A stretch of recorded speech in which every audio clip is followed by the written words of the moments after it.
Hello guys, and welcome back to another video review.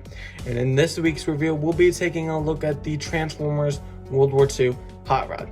Now, before we begin with the video, be sure to subscribe and leave a comment down below that I subscribed, and I will do my very best to reply back to your guys' comments. So, before we begin with the figure as normal, I wanted to show you guys this really cool background that I've worked on. It's nice and smooth. It's actually pretty cool. Maybe sometime I will do a outer look of what I used, but this is literally a test. Hopefully you guys will like this background. I really hope you guys are impressed of how it looks.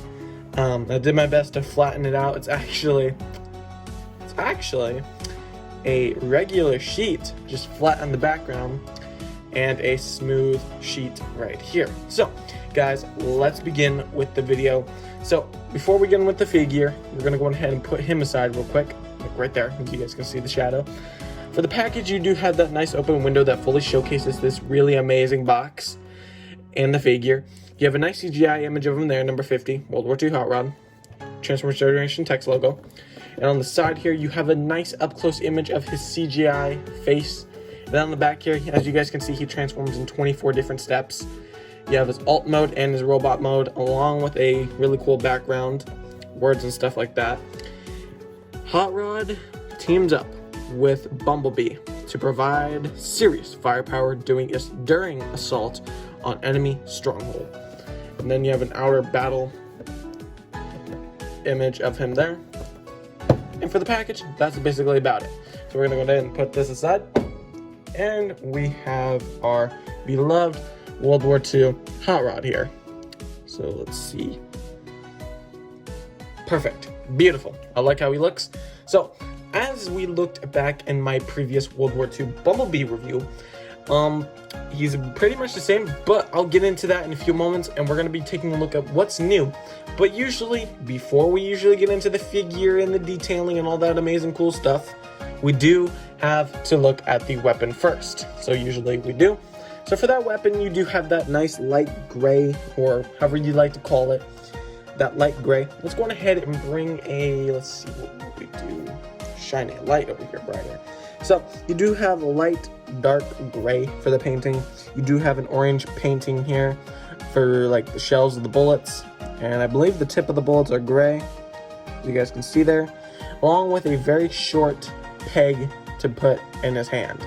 That way you hold it, but it's always been a struggle because usually it flops back out because it's just very short compared to World War II Bumblebee's weapon. But for the weapon, that's basically about it for this really amazing, cool weapon. But the only problem I do have with this entire weapon situation, I really think that maybe the toy could have came with two guns, because like I said, the front of the package shows two weapons. I really think maybe two, but if you guys want to be more creative, you guys can go on ahead and buy the figure and take the weapon and maybe sell the figure or do it as a giveaway for your channel, however you would like to prefer. So that's basically about it for the weapon. So we're going to go ahead and bring our figure here. We're going to go ahead and straighten him out. Let's see if we can do this.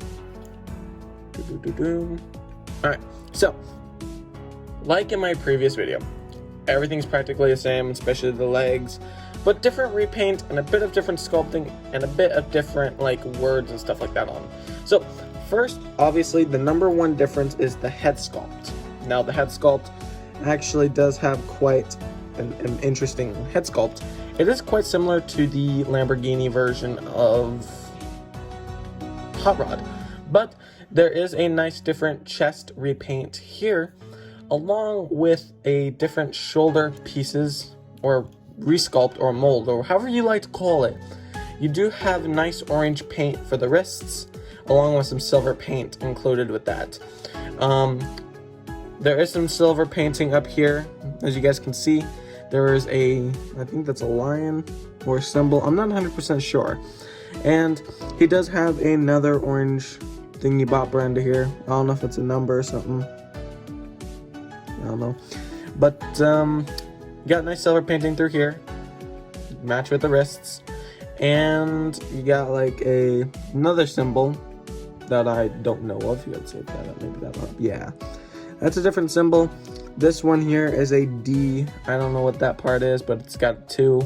But no, this is basically what is different compared to World War II Bumblebee.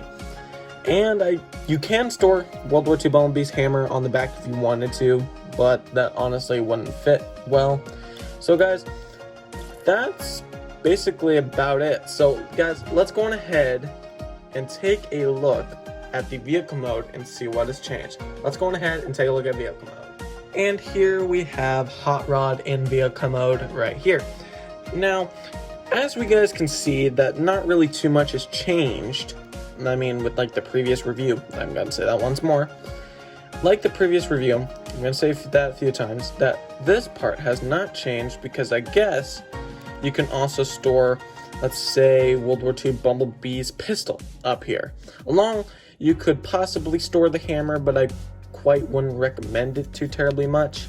The weapon here does, this vehicle mode does shut a bit more, and it fits perfectly compared to like the previous review, because the back of the previous review didn't like fit well, along with this part didn't close well.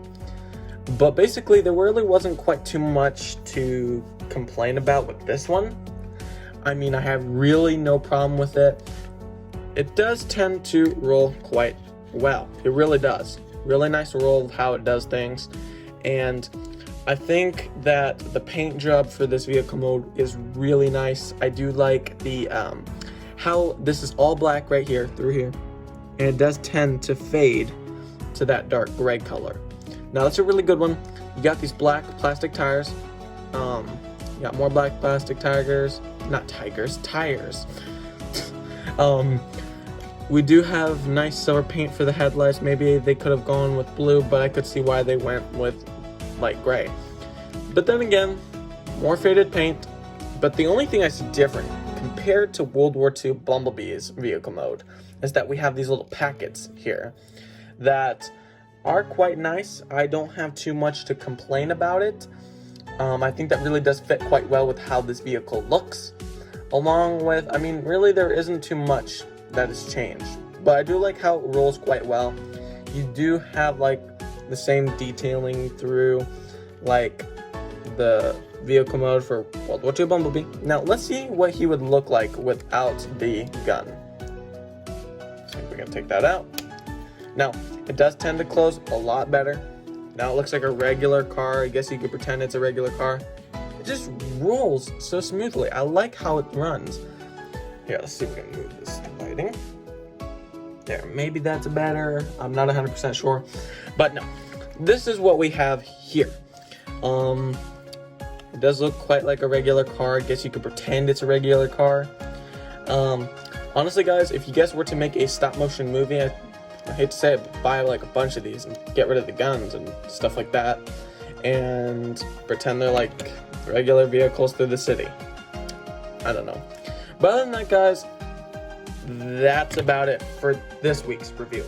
Now, thank you guys. We've literally hit 300 subscribers.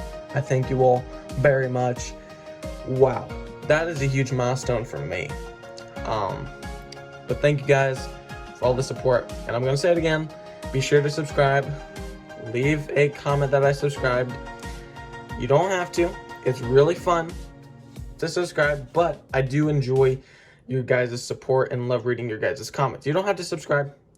I don't have a problem with it. Most people will be like, subscribe, but you know something? I'm not going to push it. So guys, I really do thank you for the support for this channel, and I will see you guys in the next one.